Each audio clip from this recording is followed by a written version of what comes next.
Buenas tardes, señores.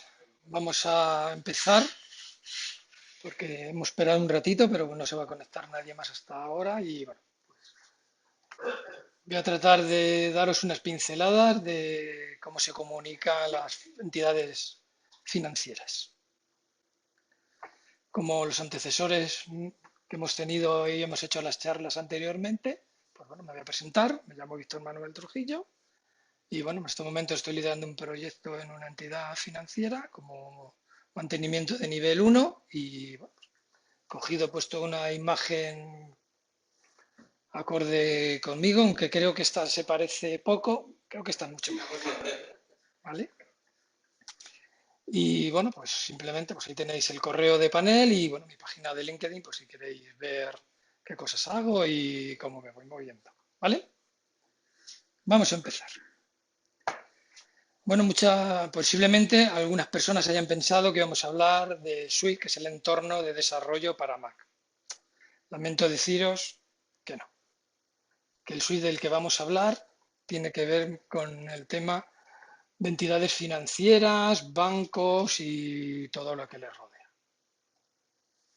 Eso es lo que significa la palabra Swift, ¿vale? La Sociedad para las Comunicaciones Financieras Interbancarias Internacionales. Y tienen esta web que es muy chula. Vamos a navegar por ella y vemos a lo que se dedican y qué es lo que hace Swift. Bueno, pues aquí tenemos la web de Swift. Y bueno, si me lo permitís, porque esto no me lo sé de memoria, lo vamos a leer para que sepamos lo que hace Swift. Swift es una cooperativa propiedad de los miembros, ya veis que bien traducido está esto, que ofrece una plataforma de productos y servicios de comunicación para conectar 10.800 organizaciones bancarias, agencias de valores, clientes operativos en más de 200 países y territorios.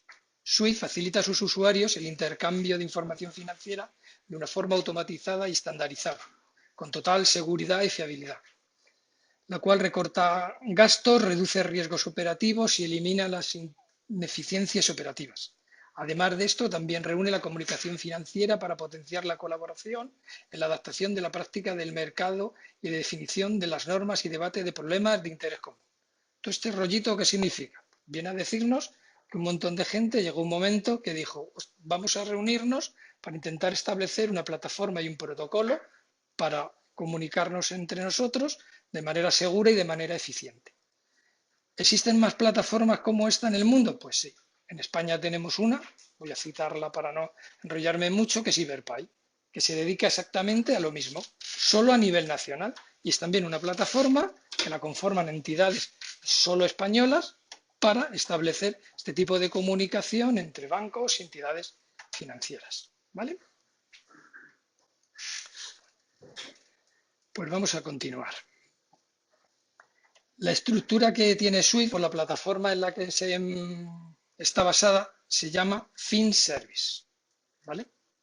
Entonces, el FinService es una estructura que permite la comunicación entre las distintas entidades financieras que la forman.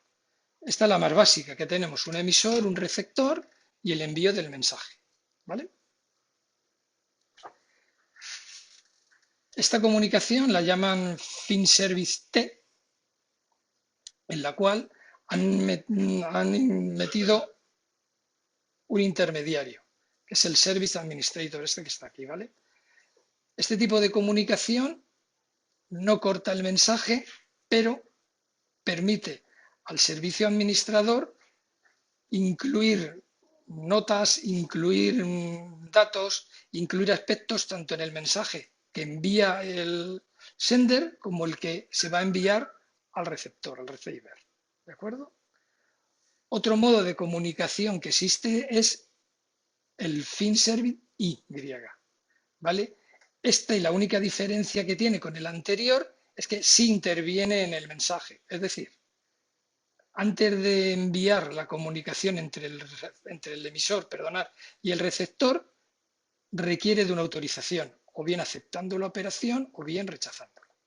Estos son los tres modelos básicos que existe de comunicación a través de Swift.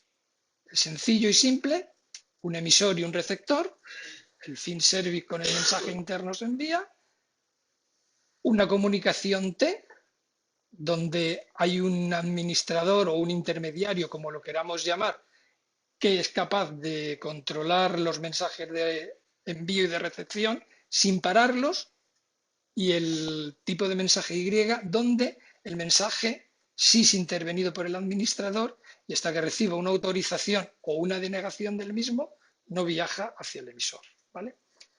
Toda esta comunicación tiene una plataforma por debajo que la llaman FinCopy, ¿vale? Esta es la estructura de un FinCopy.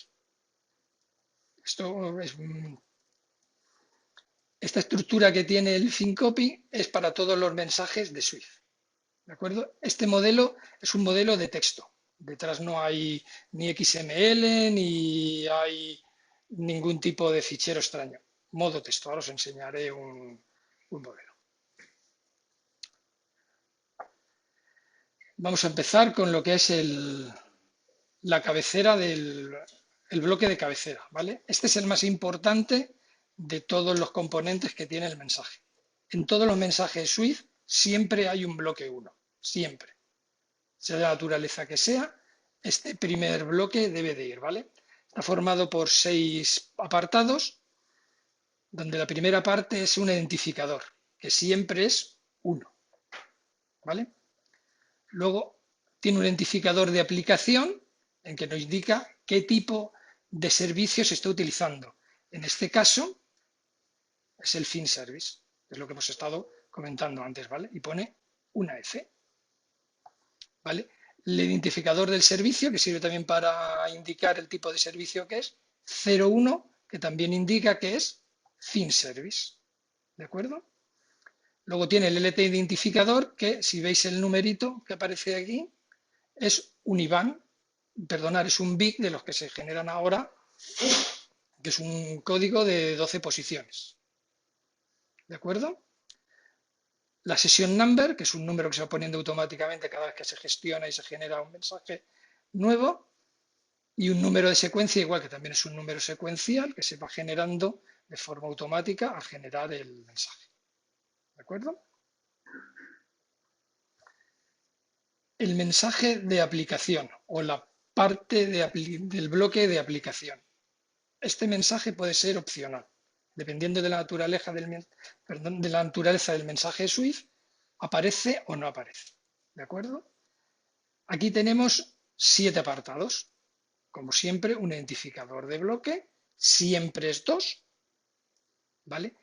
Indica la dirección del mensaje, si es de entrada una I, si es de salida aparecerá una O, ¿de acuerdo? El tipo de mensaje, ya más adelante veremos los tipos de mensaje que hay por categoría, en este caso dice que es un 103, hace referencia a una transferencia entre dos clientes, entre dos usuarios.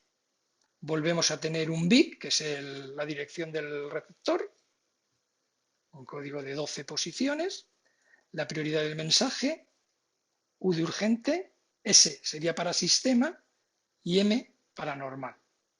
¿De acuerdo?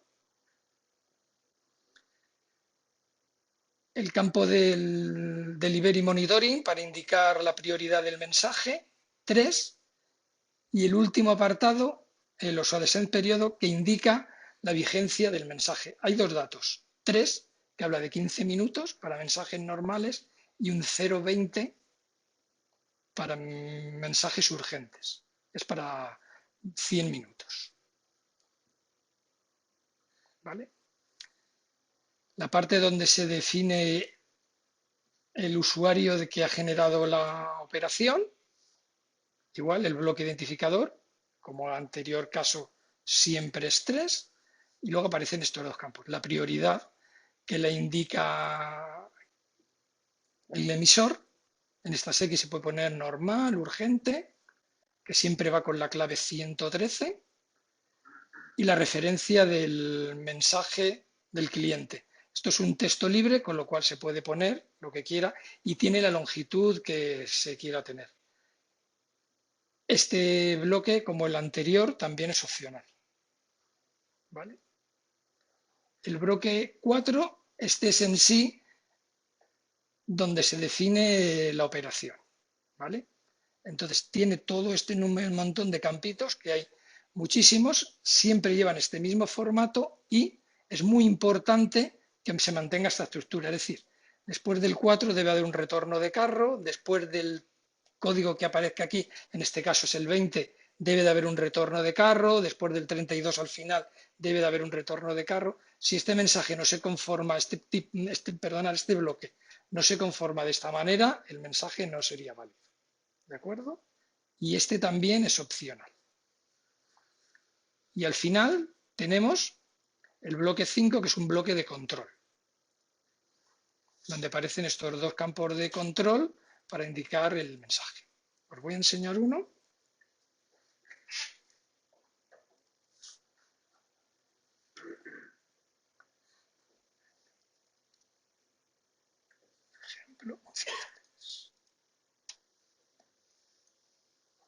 Pues aquí tenéis un mensaje correcto, donde tendríamos la clave 1, la clave 2 o el bloque 2, el bloque 3 con el 108 y el bloque 4. Y aquí al final tenemos el bloque 5. ¿Vale? Eso es un mensaje Swift real. Entonces, importante saber que la estructura o la plataforma donde esto se mueve se llama Syncopy, que tiene 5 bloques, que solo el bloque 1 es primordial, es el que va en todos los mensajes, sea la naturaleza que sea, y que el resto son opcionales. Lo que vamos a seguir viendo a partir de ahora, la estructura la llaman fin de usuario-usuario, fin user to user. Ese tipo de mensaje, la estructura que tiene la forman el bloque 1, el 2, el 3 y el 4. A veces el bloque 5 no aparece. ¿De acuerdo? En el entorno en el que actualmente estoy trabajando, la estructura de los mensajes Swift es de ese tipo. Fin user to user. ¿Vale? Bueno. Porque se ha decidido las entidades financieras, no el primer grupo que generaron la plataforma Swift, sino hemos hablado que había 10.800 entidades entre bancos, agencias de valores, etcétera, formando este grupo dentro del mundo y está en más de 200 países. Bueno, pues se decidieron principalmente por la estandarización en la forma de comunicarse, la eficiencia a la hora de establecer la comunicación, la eficacia en el mensaje y en la forma de establecerlo y sobre todo, y lo más importante, es la encriptación que le da el mensaje, que le confiere una seguridad bastante importante. De hecho, un aspecto muy relevante de este tipo de comunicación es la seguridad. Por eso tiene un apartado muy dedicado al tema de seguridad, donde habla de la confidencialidad del mensaje, tiene la integridad de todos los datos que se generan, habla de la disponibilidad del servicio y del propio mensaje cuando lo requiera y de la confianza que se tiene entre los usuarios. Cualquiera que pueda acceder a este tipo de mensaje tiene la confianza de toda la organización. Vale. En el siguiente apartado vamos a ir viendo los diferentes mensajes que existen, que están establecidos por categorías. La primera categoría es la que se dedica al pago de clientes y a cheques. Los códigos van del MT100 al 199. Yo aquí he puesto los más relevantes porque son los que suelo trabajar en la entidad en la que estoy ahora. Y bueno, pues un mensaje SWIFT 103 es para hacer una transferencia. El 103 STP es una transferencia especial. Luego veremos un ejemplito de esto. Tenemos un LMT110, que es un aviso de un cheque, y luego el 195 y el 196. El 195 se dedica para hacer preguntas interoficina o interbancaria y la respuesta a esa pregunta sería el 196. ¿Vale? La categoría 2 se utiliza para el mensaje entre instituciones a la hora de hacer transferencias. Igual van del MT200 al MT299. Los más relevantes serían estos dos. el 202, que es la información de una transferencia entre bancos, el 103 es entre clientes y el 202 sería entre entidades. Y un mensaje especial es el 202 cobertura, que da asistencia a un mensaje 103 que se utiliza como anuncio. Veremos este tipo de comunicación porque es muy especial dentro de Swift. ¿Vale? La categoría 3 para cambios de moneda y temas de mercado. Y bueno, esto en el entorno en el que me muevo no los manejamos. Entonces, buscando y buceando por internet, he visto que los dos más sobresalientes que existen son el 300 y el 303. El grupo 4 para visor de pagos, igual nosotros tampoco trabajamos con él, o yo por lo menos en el entorno en el que me estoy moviendo no trabajo con él, y bueno, he puesto tres de los más relevantes, el 400, el 410 y el 412. La categoría 5 para temas de seguridad de mercados, igual. He puesto también estos tres, nosotros tampoco, donde yo me estoy moviendo, trabajo con ellos, con lo cual he puesto los más relevantes, como son el 500, el 502. Todas las categorías van del 400 al 499, del 500 al 599. Digamos que reservan esos 100 mensajes, aunque no existen 100 mensajes, pero se han dejado todo ese hueco para cuando pueda existir algún nuevo mensaje, algún tipo de operación nueva o algún tipo de estructura nueva que se pueda incorporar dentro de cada una de las categorías. ¿Vale? Categoría 6 y categoría 7, estoy muy dedicado al tema de la bolsa, metales preciosos y estas cosas. He puesto estos tres también, no trabajamos con ellos y bueno, son los que más relevancia me he encontrado que he visto. Igual que complementando a la categoría 6 está la categoría 7 y bueno, el de abajo no se ve muy bien, pero bueno, es igual, son tres mensajes relevantes que se utilizan más. Y ya las dos últimas categorías, que son la categoría 8 para pagos especiales, en este caso para cheques de viaje, y bueno, los movimientos que se pueden hacer contra los cheques de viaje. Y en la última categoría, que esta sí trabajamos con ella, es utilizada para la confirmación de mensajes y el tema de control de operaciones interbancarias. Un mensaje que sí se utiliza mucho y que trabajamos mucho con él es el MT 999. Es un mensaje de formato libre y las entidades lo utilizan pues como si fuera un WhatsApp. ¿Vale? En vez de mandarse correos o algo, pues internamente utilizan Swift y con este tipo de mensaje se van comunicando y se van avanzando el tema de las operaciones. Bueno, pues este es un tema bastante importante que sería una comunicación básica. Antes he hablado de lo que es la plataforma, la estructura que utiliza Swift, con lo que os he comentado del mensaje sencillo, el T y el Y, pero esto en sí vamos a hacer, os voy a comentar un movimiento entre un emisor y el receptor por cobertura. ¿Esto qué significa? Significa que entre el emisor y el receptor no existe una relación directa y se va a utilizar a bancos intermediarios hasta conseguir que la operación del emisor llegue al receptor. Para ello hay dos tipos de operaciones, el mensaje 103, que sería la transferencia, y el 202 COP, que es el que llevaría la información final del pago para poderlo hacer efectivo. ¿De acuerdo? Entonces, bueno, pues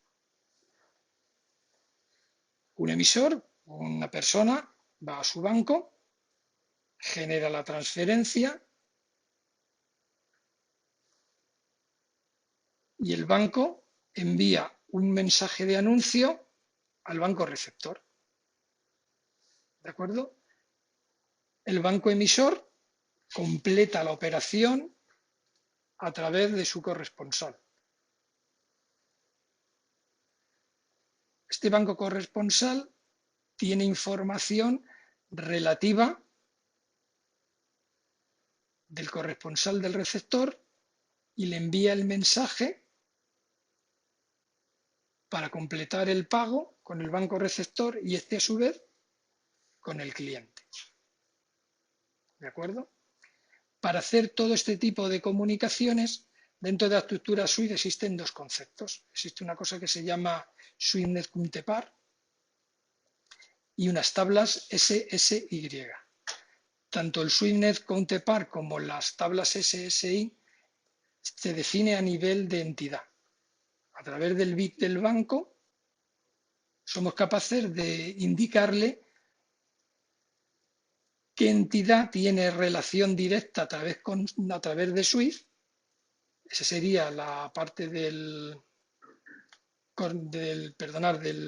SwiftNet Counterpart, y las tablas SSY indicarían cuál es el corresponsal preferente para hacer el pago. ¿Vale?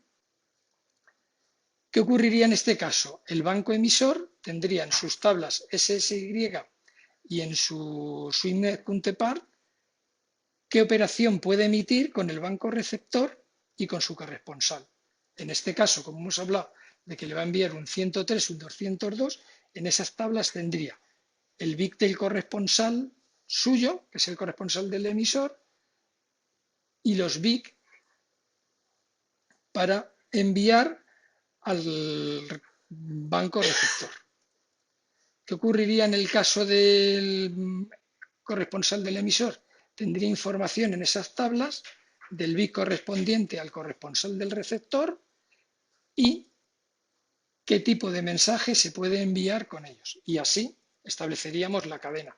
Esto es una de las cadenas más cortas, pero podría haber más corresponsales entre medias si entre el emisor y el receptor no hay una visibilidad que corresponda para poder hacer el pago. ¿Vale? Hay veces que entre el banco emisor y el corresponsal de receptor, dentro de estas tablas existiría ese tipo de comunicación y podría enviar el mensaje directamente saltándose a su corresponsal. ¿Vale? Esto así parece un rollo, pero bueno, tenía por aquí una anécdota contada que es como si tu madre te envía un WhatsApp diciéndote que te va a enviar un tupper de comida a través de tu primo. Entonces, el WhatsApp es el mensaje de envío, el anuncio, el primer mensaje. El tupper sería el mensaje que lleva el pago, el MT202, y todo este tipo de comunicación sería el propio WhatsApp, para que os hagáis una idea. Casi sin poderlo manejar de otra manera, en teoría es un poco abstracto. Pero este tipo de comunicación es la que está funcionando, pues la mayoría de las operaciones con las que estamos trabajando y viendo funcionan de esta manera. Cuando no es posible establecer una comunicación directa entre el banco receptor y el banco emisor, se utiliza la comunicación que se llama serial. ¿Esto qué ocurre? Que a través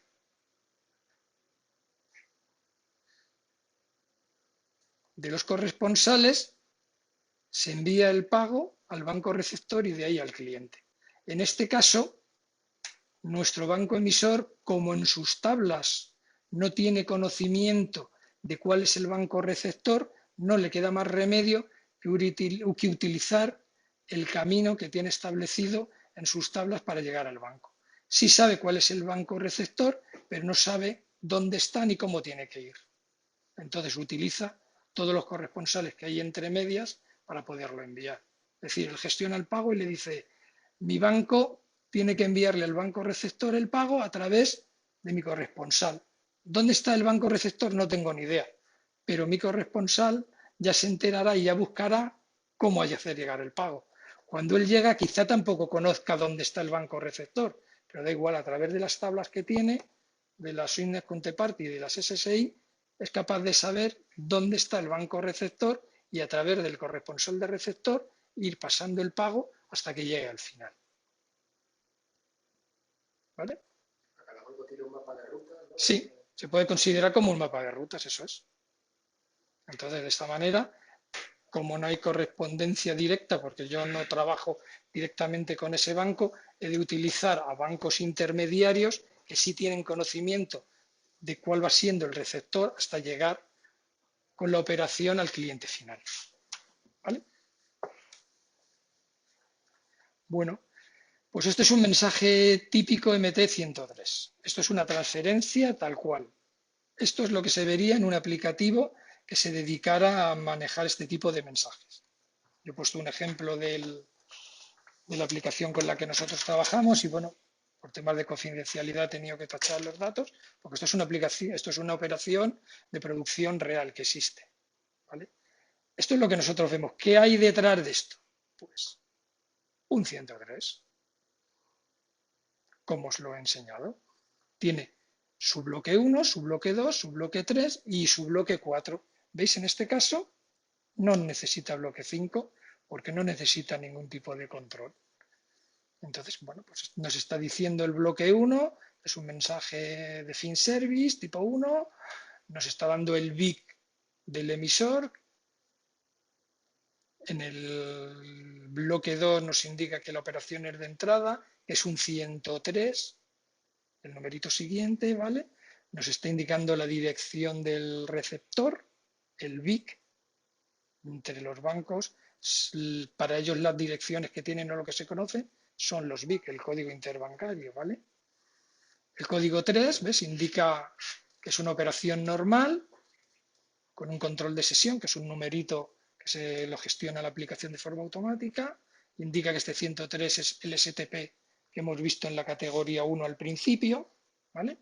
Y luego dentro del bloque 4, pues toda la estructura del mensaje, con cada uno de los campos que va indicando, pues el 33 le indica el dinero, en el 50 irían los datos del IBAN, que lo he tachado aquí, del receptor de la operación, aquí aparecen los BIC, ves, hay un campito aquí donde hay un intermediario, que es el QXKRSEC, aunque el banco final es el BSCH, pero entre medias va ese otro banco. Otro ejemplo de 103, este caso de recepción, y aquí sí hay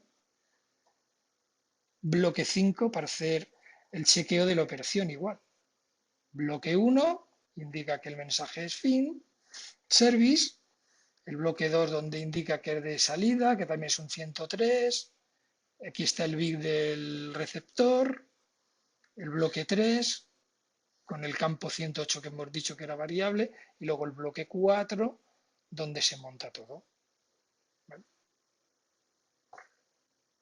Un pantallazo de un mensaje 202 cobertura. Igual he vuelto por temas de confidencialidad quitando los datos sensibles y bueno, pues aquí está toda la estructura, indica que es cada campo y lo que tiene. ¿Qué tiene detrás? Pues un ficherito de texto. Todo esto que vemos aquí cumplimenta la parte tercera y la formación sigue siendo siempre igual. Bloque 1, bloque 2, bloque 3 y el bloque 4 que aquí se ha cortado, pero que aparecería el 4 con toda la estructura que tiene que tener sin bloque 5. Este mensajito es de entrada. Yo os he copiado un 202 cobertura de salida. La O de output 202 y como veis si hay bloque de chequeo, que sería el bloque 5. ¿Alguna pregunta? ¿Dudas? Os veo caras raras, ¿eh? Sí, sí, es el mensaje cuando se forma dentro del aplicativo, genera ese mensaje de control para que cuando llegue al receptor pueda validarlo. ¿Vale?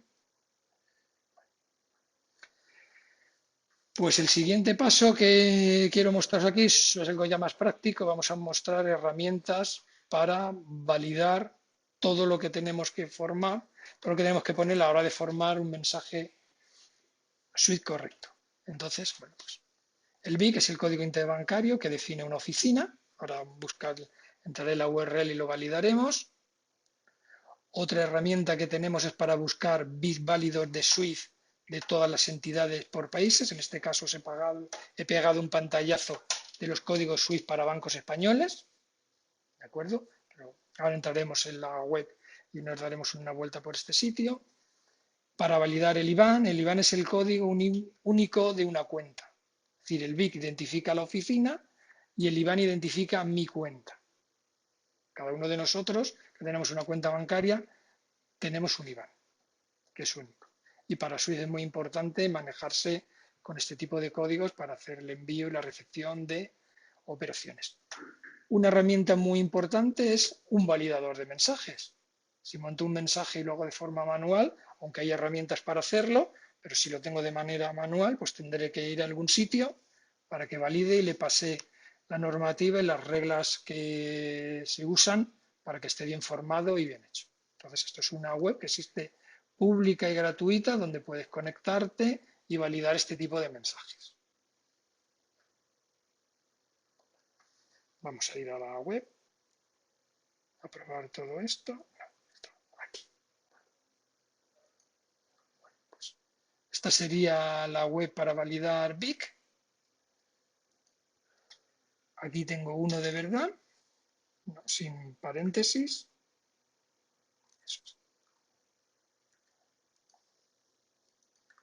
Y vamos a validarlo. Al final se han copiado los paréntesis.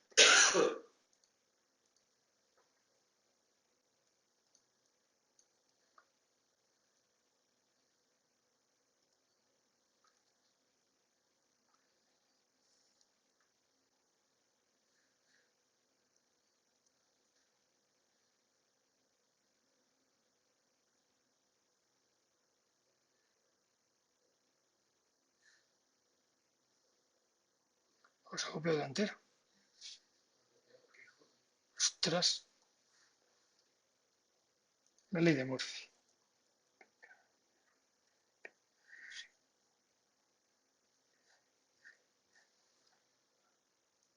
Buscamos y me dice que, hombre, es ING. Me dice que este BIC es válido para SWIFT. ¿De acuerdo? Si habéis oído hablar de SEPA y trabajaseis con SEPA, trabajásemos con SEPA, la validación de BIC para SEPA se hace por otra URL. En este caso, dice que este BIC que vamos utilizando es bueno para SWIFT. Sabemos que es bueno porque en el estado dice que está conectado. ¿De acuerdo? Vamos a ver si me invento aquí, voy a poner una...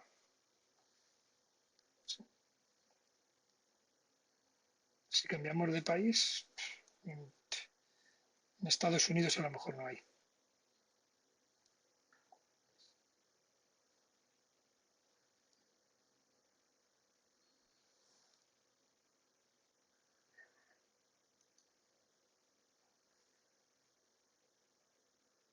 Pues no existe ese que he puesto, ¿vale? Y me dice que no existe. ¿De acuerdo?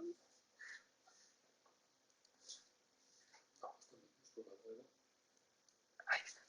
Bueno, esto es lo que os he enseñado para ver la lista de códigos de SWIFT por países. Y bueno, pues, lista de códigos de países por letras, pues España. Y me mostraría, y tengo una lista de todos aquellos bancos que están adheridos a SWIFT en España. Si tuviera que trabajar con algún otro país, pues Grecia, pues podría ver cuáles son los bancos adheridos a SWIFT que tiene Grecia. Y así, si tengo alguna operación, tengo algún fallo o tengo que emitir algún pago, pues a través de esta web podría saber qué bancos tengo y qué tipo de operación puedo hacer. Esto es la paginita donde puedo validar el mensaje SWIFT. Aquí tenemos ya uno que me pone el por defecto.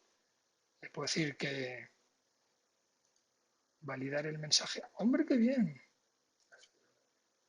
Esto no contábamos con ello. Vamos a coger.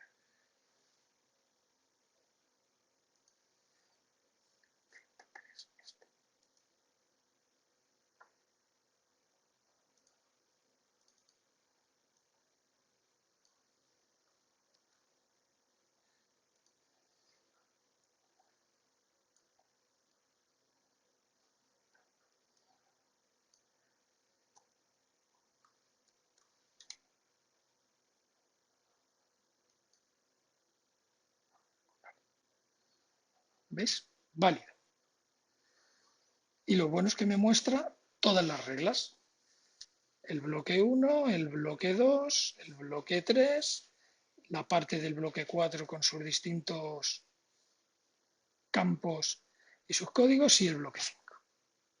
Esta URL es bastante buena a la hora de validar mensajes. Y por último, pues para validar IBANES. Pues me he preparado aquí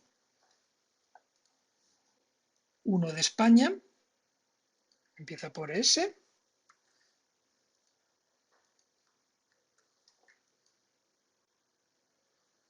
Me dice que es correcto. Me da el BIC del banco, qué oficina es y dónde está. Y vamos a validar.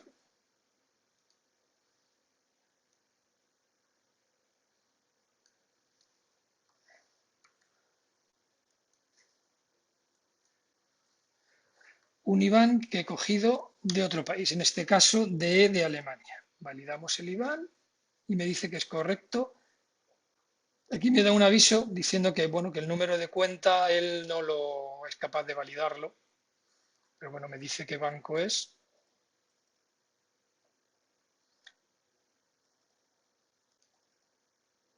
Si pongo uno y me lo invento,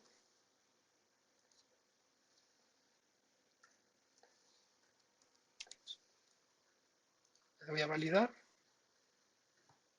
y me dice que que el IBAN no es válido, que el código de bancario no existe y que por lo tanto, bueno, la cuenta, él como no es capaz de validarla porque los BIC, los IBANes de países que no sean España no son capaces de validarlos correctamente, pues el número de cuenta para él sería válido.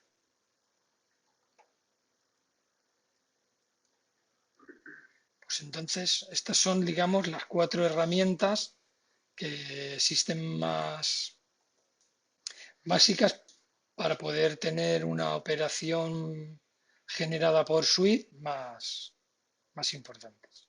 Sobre todo lo que es la parte de la validación del mensaje Swift.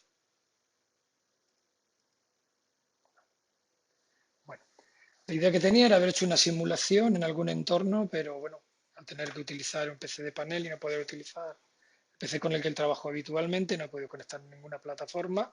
Y también había buscado una pequeña herramienta Java, que es capaz de validar Swift, pero bueno, no me ha dado tampoco, no hemos podido ponerla en funcionamiento porque me ha dado problemas con Eclipse y ha sido ya un problema, ¿vale?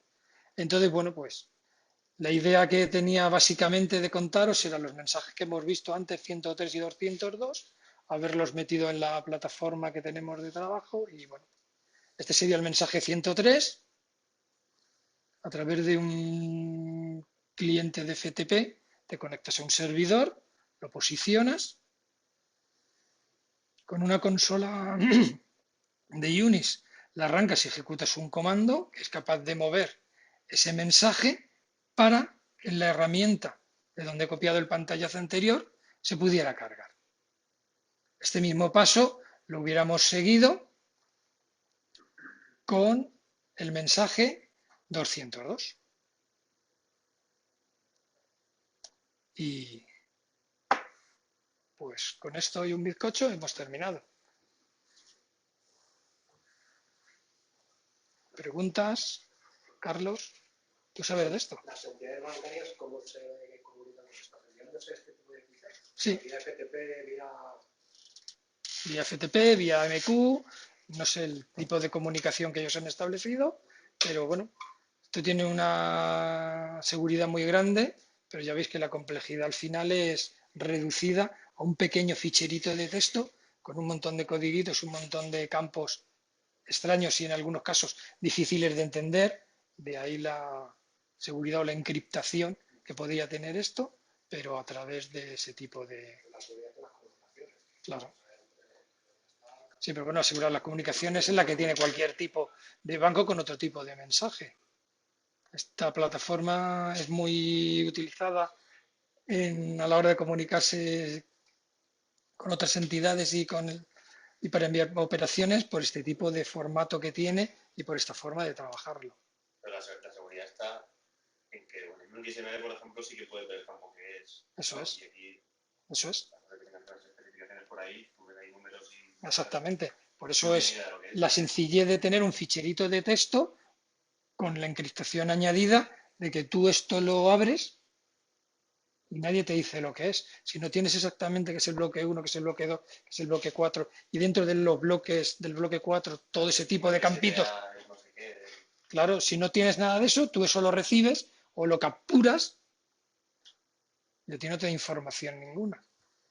¿Vale? Puedes conocer, si estás trabajando en el tema, lo que son los IBANES, los BIC los puedes identificar, pero de ahí a saber qué tipo de operación y cómo va, es muy complejo. Entonces, eso es, digamos que es un valor añadido, como dice Carlos, como un fichero de XML, un fichero de texto de otra manera, que también sea plano como estos, pero lleve las operaciones de otra manera, es más sencillo de ver y dices, esto hay que meterle una seguridad adicional o alguna forma de encriptarlo para que sea muy seguro. Y luego en el text block, los campos que hay que pone 32 a 33 de Pues son fijos. esos campos dependen de la naturaleza del mensaje. Como os he comentado, hay 9 categorías. Todas las categorías, para definir la estructura en sí del propio mensaje, es decir, el texto, llevan un tipo de campo, otro tipo de campos. Entonces hay infinidad de campos. Eso existe un documento, sí, eso existe un documento de reglas donde te dice qué es cada mensaje, qué campos son obligatorios y qué campos no. Mira, te voy a enseñarlo.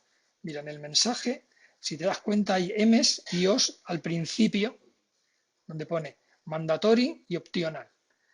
El campo M es obligatorio. Cada vez que yo monte un mensaje 103 de la naturaleza que sea, todos los campos que ponga M sí o sí deben de ir. No puedo eliminar. Si alguno de estos lo eliminara, cuando validase el mensaje Swift para ver si es correcto, no sería válido. Me diría que el campo M32A falta. Y es importante, el 32A es el que lleva la pasta. ¿Vale? ¿Quién genera los datos? Los datos se generan con la... De tabla, Sí, bueno, todo esto existe una aplicación, un cliente dentro de la entidad que genera el mensaje Swift. Entonces, si tú tienes tu propio back office de la entidad bancaria con tus clientes, sus cuentas, con toda esa información, luego tienes la herramienta que te hace esto, hombre, si eres capaz de hacértelo a mano te lo harías, pero bueno, hay herramientas que automáticamente generan el mensaje Swift. Van a su back office, cogen la información de la base de datos y montan el mensaje.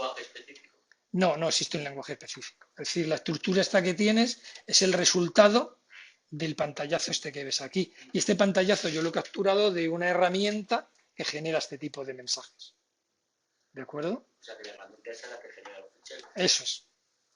En este caso es una herramienta que es un producto belga que se llama Clear2Pay y que está bastante extendido. ¿Suena Clear2Pay? ¿Así te suena? Pues. Yo en el banco en el que estoy trabajando, la herramienta que manejamos las operaciones está basada en el kernel de Clear2Pay. Luego cada entidad, en este caso para el Banco Santander que trabajamos, ha adaptado esta herramienta de Clear2Pay a su idiosincrasia y ha puesto sus cositas como ellos quieren tenerlas, acomodando a su back office, claro. ¿Vale? Entonces esto no existe un lenguaje de programación que te permita hacerlo. Tienes una herramienta específica que es capaz de generarte estos mensajes. Y es más, en nuestro caso, esta herramienta de Clear2Pay también los interpreta.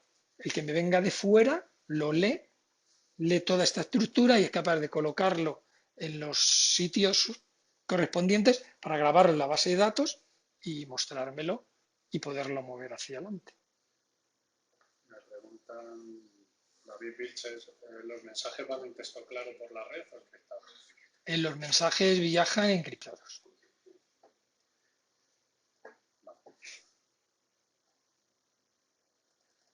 Decías que al principio decías que había niveles de obsolescencia, es decir, Sí. en función de la criticidad del mensaje, tiene una vigencia de una serie de minutos, ¿no? Y si es. Significa que si en 20-30 minutos no se ha completado la operación. Existen. Esta obsolescencia tiene dos claves, la 3 y la 20. La 3 es para mensajes normales y son 15 minutos. Si se pasan de esos 15 minutos, que digamos que es la vigencia que tiene el mensaje en viajar a través de todos estos corresponsales y en todas estas rutas hasta el receptor, automáticamente saltaría el bloque 5, que es el mensaje, es el bloque de control, y generaría un tag que se llama DLM. donde indicaría que el mensaje no ha sido entregado pues en el tiempo establecido, que es este 3. Si eso vuelve al emisor En principio sí, y el emisor lo vuelve a claro. remitir. Eso ya depende un poco de la estructura que tenga la gestión de la oficina o de la entidad o de la empresa. Pero se hace automáticamente una Sí. vez que Sí, sí. lo devuelve, lo recibe el emisor. Yo en el Hay caso, una persona ahí no, poniendo- yo en el caso que estoy hablando, la mayoría de estas operaciones viajan, van y vienen, es todo automático. Salvo que el mensaje esté mal formado o esté mal hecho, que entonces se queda parada, entonces sí hay un humano, si no, no estaríamos trabajando, que lo miramos e intervenimos. Pero en condiciones normales, todo este tipo de fallas, por llamarlo de alguna manera, o discrepancias en la información, viajan de un sitio a otro de forma automática. Y el efecto, cuando lo recibe, emitirá un mensaje de OK, ¿no? Para que lo sepa, que no se quede en el aire. Claro, si todo está establecido. Dentro del bloque 1 se ha hablado del mensaje del MT-195 y 196. Normalmente las entidades, cuando tienen problemas con los mensajes SWIFT, a través de ese tipo de mensaje del 195 y 196, entre las oficinas se preguntan qué ocurre, qué pasa, es como si fuera un chat. ¿Vale? Nos preguntan por aquí que si todas las entidades conocen a todas las entidades existentes en el mundo. No. ¿Tienen algún sistema automatizado para consultar si un BIC existe? No. ¿Cómo se ponen de acuerdo para mantener al día sus tablas de Pues resultados? este apartado, este bloque que os he comentado, SWIFT es una plataforma.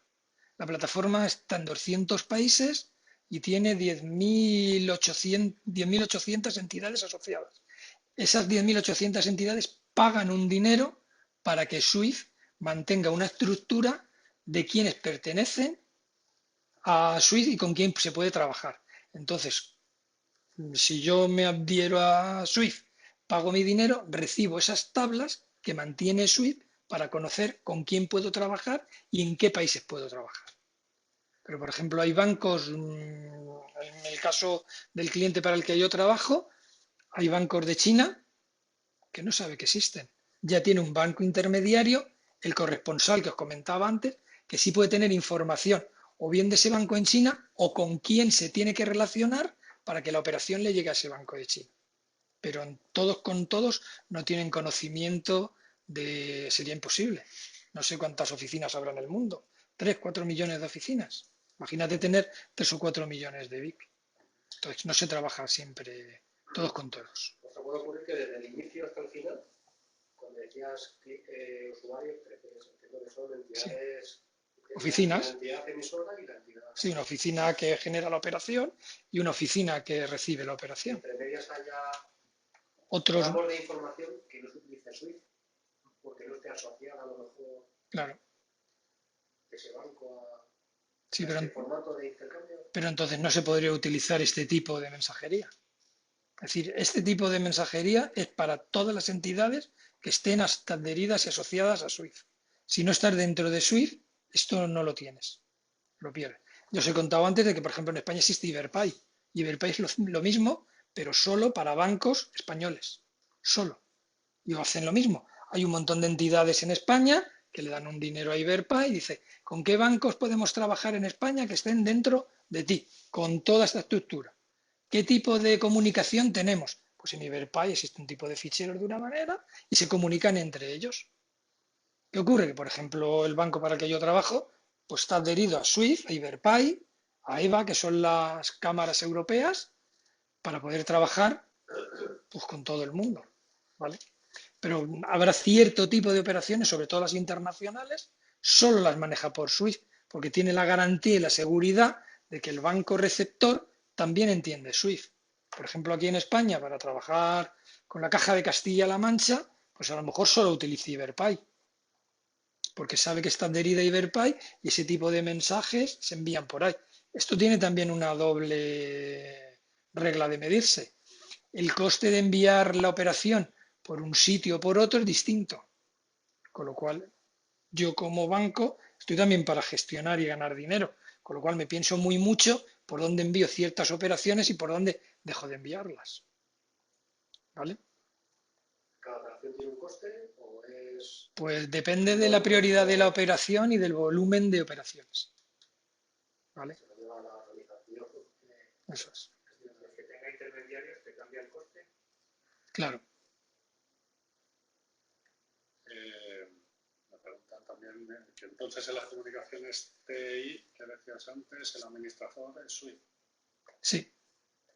¿Y tiene algún nodo dentro de la red interna de Swift? No sé qué quiere decir con eso de tener un nodo interno en la red. Que lo aclaren. ¿Ha dado un caso de incidencia que el mensaje no haya ido al receptor, se haya quedado por ahí en medio? ¿Perdona?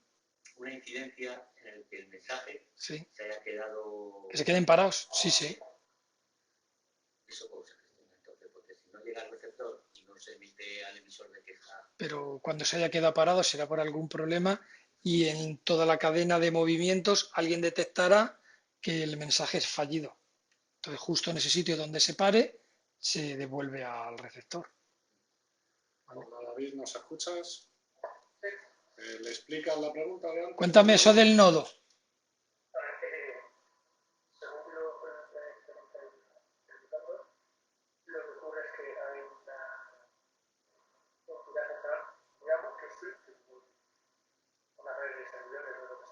Sí, Y todas sus entidades externas tienen que meter mensajes para estar así. Entonces, hay un nodo específico dentro de la red de Swift que se encarga de hacer esas tareas. no, la tarea del servicio del administrador la da la propia entidad origen del mensaje. ¿Vale? Es decir, no es Swift quien se encarga de parsear y de controlar el mensaje y de decir si está correcto o no está correcto en el caso de la comunicación Y. Soy yo quien tengo esa potestad para hacerlo.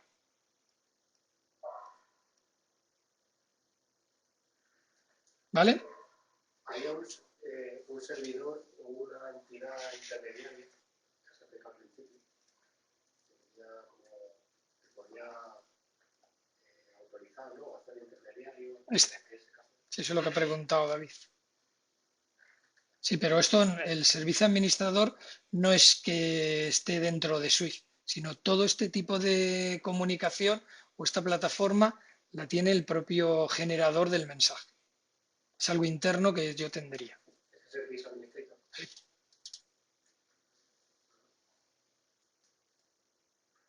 No es una entidad externa como tal.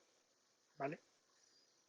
Sí que existen entidades externas como tales, son las cámaras de compensación, pero bueno, se alejan un poco de lo que quería contaros aquí y su función es completamente distinta. No tiene nada que ver con eso. Y por tu experiencia en la gestión de incidencias de este sistema, ¿qué tipo de incidencias son las más típicas? Las más típicas, bueno, pues Pues además de que no tienen mensajes. lo que más estamos gestionando son los IBANes erróneos, mucho, y luego el bloque 4 mal formado. Hay un campo que la mayoría de los mensajes 4 llevan, que es el 72, que es libre, pero libre con unos pequeños matices. Pues esos pequeños matices la mayoría de las veces vienen mal puestos en origen. O bien la herramienta con la que la gestionan está mal configurada y lo monta mal, o al final la herramienta gestiona el mensaje y alguien, un humano, a mano añade algo que hace que el mensaje no llegue. Entonces lo más típico es eso, muchos problemas con IBANes y muchos problemas con los campos de libre disposición que están mal montados.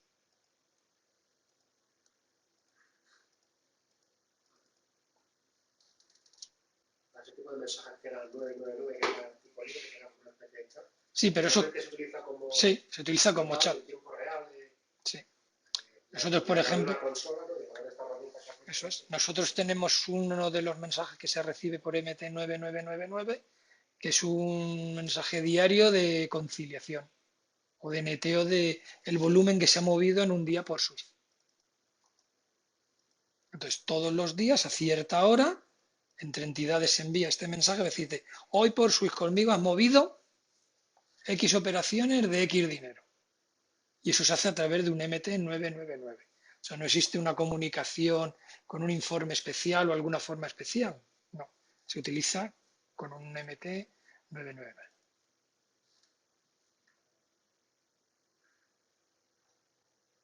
Carlos, tío, tú.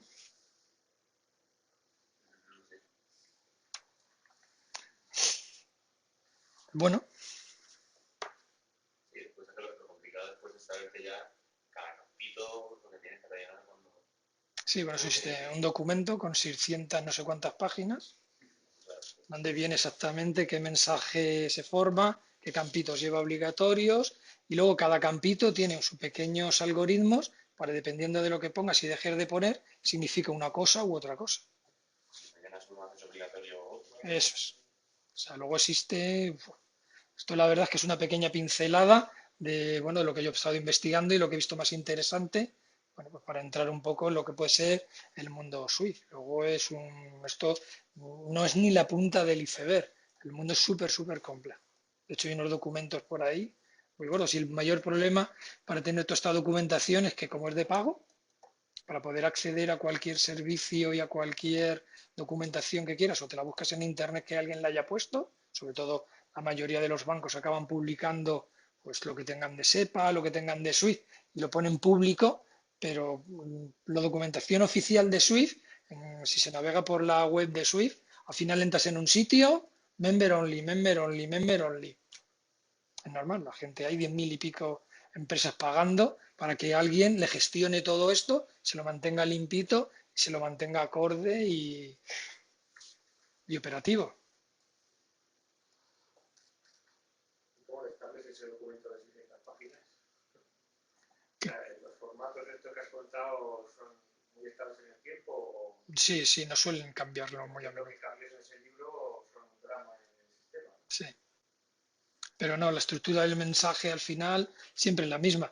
Lo que sí cambia son las reglas que manejan esos mensajes. Eso sí se suele cambiar muy, muy a menudo. Y si recibes notificaciones de Iberpay, de Swift, de EVA, de todas las cámaras, oye, que ahora el mensaje no sé qué va a ser de esta manera. Internamente no cambia nada, pero sí cómo lo tienes que tratar. Es decir, el campo 72, por ejemplo, siempre va a ser el mismo, pero ahora para hacer no sé qué cosa le añaden una C. Pues tú en tu sistema tienes que añadirle un if más para que con esa C haga lo que la plataforma Swift ha dicho que haga. ¿La estructura del mensaje cambia? No. ¿Cómo tratarlo? Sí. Y eso sí cambia muy a menudo. De hecho, yo creo que cada noviembre, sobre todo en Iberpay, suele haber lo que ellos llaman un normativo. Cambian pues, casi todo, por así decirlo. Entonces, tanto el back office interno del banco como todas estas aplicaciones, porque en el caso en el que yo estoy, ya sería el frontend hacia el exterior del banco, toca cambiar. ¿Por qué? Porque cambian el normativo, porque hay nuevas opciones, porque el tema de la financiación de las cosas cambia muy a menudo, porque el tema de utilizar Internet hace que cambie el tipo de gestionar operaciones. Entonces, todo eso, cada cierto tiempo, hay que aplicarlo. O porque los propios Unión Europea o quien sea sacan normas nuevas de obligado cumplimiento que se deben de poner. La estructura interna de cómo lo haces cambia, no, pero todo lo que tiene alrededor para validar y cómo validar, sí. El paseo es el mismo, pero el contenido de ese mensaje Cambia. Esos son cambios en el código. En muchos casos sí. no deja de ser una modificación dramática. En muchos casos sí.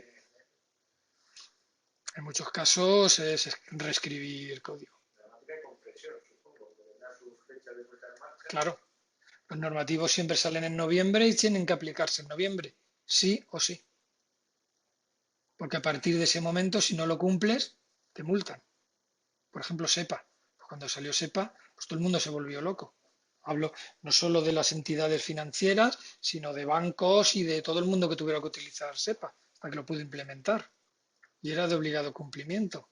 El que sé que luego hubo moratorias y se extendió y de tal mes pues se pasó a otro mes, pero la amenaza de que si no cumplías te cerraban el banco o te multaban, estaba. Era un normativo. De hecho, este año en noviembre hay normativo, como tuvimos uno en el 2015, bastante traumático, sobre todo para el back office, que tuvieron que hacer una cantidad de cambios.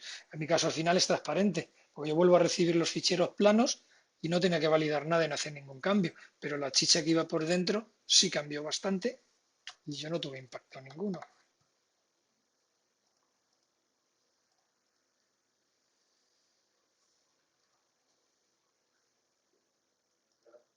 ¿Ya? Eso es. Ahí tenemos un PDF bonito y grande. Bueno, pues nada, muchísimas gracias por escucharme. Espero haberlo hecho bien y que por lo menos os haya ayudado a entender un poquito de qué va estas cosas.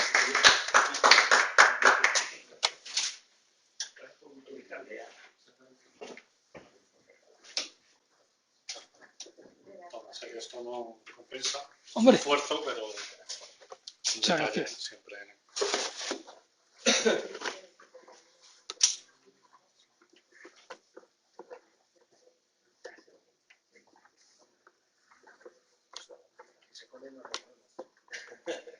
Pues un nudito ahora no puedo abrirlo. La trampa que hay siempre. La cartera está vacía. Porque lo intentaré. Yo he aprendido de mi hija a abrir regalos.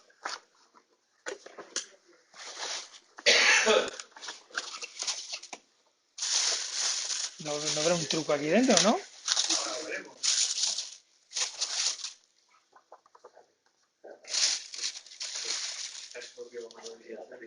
Trae una tacita, espérate que la vamos a sacar del plástico.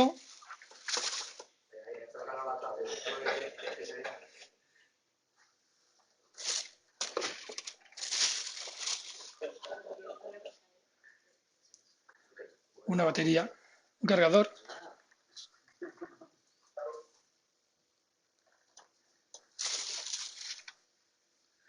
Gomis. Ahora falta en noviembre, sí, desde encima son de kit de la felicidad. Super guay. Esto sí que me lo tenéis que explicar. Estos son recogecables, creo. Recogecables. Sí, o sea, eso ya luego... Recogecables de colorines.